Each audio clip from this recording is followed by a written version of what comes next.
Hello guys, welcome to సినీ. తెలుగు సినిమాలో ఒక పేరు వినగానే అందరి గుండెల్లో ఒక చిన్న చిరునవ్వు పెదవి మీద కనిపిస్తుంది. ఆ పేరే మన మహేష్ బాబు సూపర్ స్టార్. ఈ పేరుకి వెనక ఉన్న journey, struggle, success story and upcoming movie SSME 29 లాంటి పెద్ద ప్రాజెక్ట్లో లీడ్ రోల్గా తనకు తానే అవకాశం ఎలా తెచ్చుకున్నాడో ఈ వీడియోలో తెలుసుకుందాం. ఈ మూవీలో యాక్టర్ విక్రమ్ కూడా రోల్ ప్లే చేస్తున్నారని రూమర్స్ వస్తున్నాయి. అది అఫీషియల్గా అనౌన్స్మెంట్ వస్తే మాత్రం ఈ మూవీ మెంటల్ మాస్గా ఉంటుంది. ఈ రోజు మన వీడియోలో మహేష్ బాబు గారి జర్నీని చైల్డ్హుడ్ నుంచి సూపర్ స్టార్ వరకు ఎలా సాగిందో ఈ వీడియోలో తెలుసుకుందాం. వీడియోలో వెళ్లే ముందు ఈ ఛానల్ని లైక్ అండ్ సబ్స్క్రైబ్ చేయడం మర్చిపోకండి. 1975లో కృష్ణ గారికి కొడుకు పుట్టాడు. అతనే ఘట్టమనేని మహేష్ బాబు గారు. కృష్ణ గారు ఆల్రెడీ టాలీవుడ్లో ఒక స్టార్గా ఉండడం వలన చిన్న వయసులోనే తనకి అవకాశాలు రావడం జరిగింది. 4 సంవత్సరాల వయసులోనే నీడా అనే మూవీతో సిల్వర్ స్క్రీన్ మీద కనిపించాడు. 90sలో మహేష్ బాబు చిన్న వయసులో 9 మూవీస్లో చైల్డ్ ఆర్టిస్ట్గా చేశాడు. శంకరావం, కొడుకు దిద్దిన కాపురం లాంటి హిట్లో కూడా మహేష్ ప్రెజెన్స్ ఆడియన్స్కి స్పెషల్ ఫీల్ని ఇచ్చింది. 1999 24 ఇయర్స్ ఏజ్లోనే రాజకుమారుడు అనే సినిమాతో మహేష్ బాబు ఫుల్ ఫ్లెడ్జ్డ్ హీరోగా టాలీవుడ్కి ఇంట్రడక్షన్ ఇచ్చాడు. Dazzling screen presence, charming smile and confident acting చూడగానే అందరూ సూపర్ స్టార్ కృష్ణ గారి కొడుకు హీరో అయిపోయాడు అని అనుకున్నారు.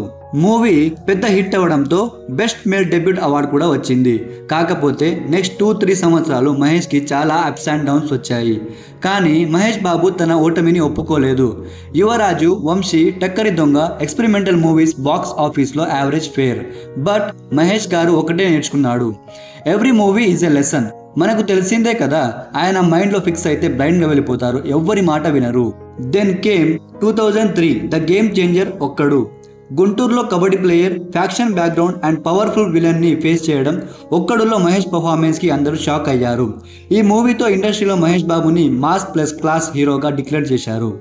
ఒక్కడు తర్వాత మహేష్ జర్నీలో ఇంకా రివర్స్ గేర్ అనేదే లేదు.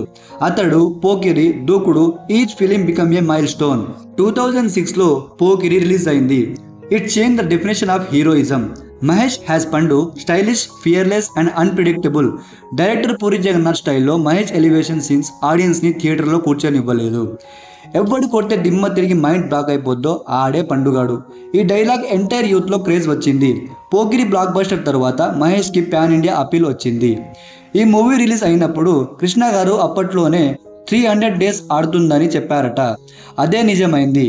ఎంతైనా కృష్ణ గారి సినిమా ఎక్స్పీరియన్స్కి హ్యాట్స్ ఆఫ్. 2005లో నమ్రత శిరోద్కర్ గారిని మహేష్ గారు పెళ్లి చేసుకున్నారు. ఆఫ్టర్ సైనికుడు అనే అతిథిలో ఒకటి మిస్ అయిందని మహేష్ బ్రేక్ తీసుకున్నాడు. 3 ఇయర్స్ బ్రేక్లో మహేష్ పర్సనల్ లైఫ్కి టైం ఇచ్చాడు. తనతో పాటు తన కుటుంబం మీద చాలా ప్రేమ కలిగిన వ్యక్తి Mahesh garu. His bonding with Sitara and Gautam is heart warming. 2011లో దూకుడుతో మహేష్ కంబ్యాక్ ఇచ్చారు. Comedy timing, stylish action and full entertainer vibe. Dookudu బ్లాక్ బస్టర్లో వన్ ఆఫ్ ద టాప్ గ్రాసర్స్గా నిలిచింది. Next came Businessman, Seethamma Vakitlo Sirimalle చెట్టు, శ్రీమంతుడు. ఈచ్ ఫిలిం మెసేజ్తో కలిసి బాక్స్ ఆఫీస్ రికార్డ్ని బ్రేక్ చేశాయి. మహర్షిలో రిషి క్యారెక్టర్లో మహేష్ ఫార్మర్స్ కోసం వాయిస్ ఇచ్చాడు. సోషల్ రెస్పాన్సిబిలిటీని హీరోయిజంతో మిక్స్ చేసి మహేష్ మళ్ళీ వన్స్ అగైన్ తెలుగు ఆడియన్స్ హార్ట్లో పర్మనెంట్గా నిలిచాడు.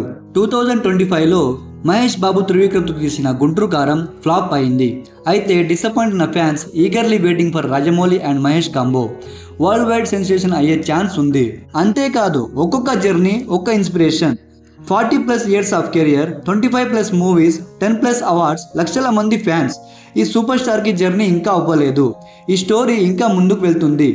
ఇప్పటి వరకు SSME 29 మూవీ అప్డేట్స్ అయితే ఇంకా రాలేదు. I think it's a marketing strategy. Do not know to know అనే కాన్సెప్చువల్ స్ట్రాటజీని రాజమౌళి గారు అనుకుంటున్నారేమో. Let's see how big it is. ఈ వీడియోని చూస్తున్న ప్రతి ఫ్యాన్స్కి ఒక రిక్వెస్ట్, కామెంట్లో మీ ఫేవరెట్ మహేష్ బాబు మూవీ ఏంటో మెన్షన్ చేయండి. లైక్ అండ్ షేర్ కూడా చేయండి.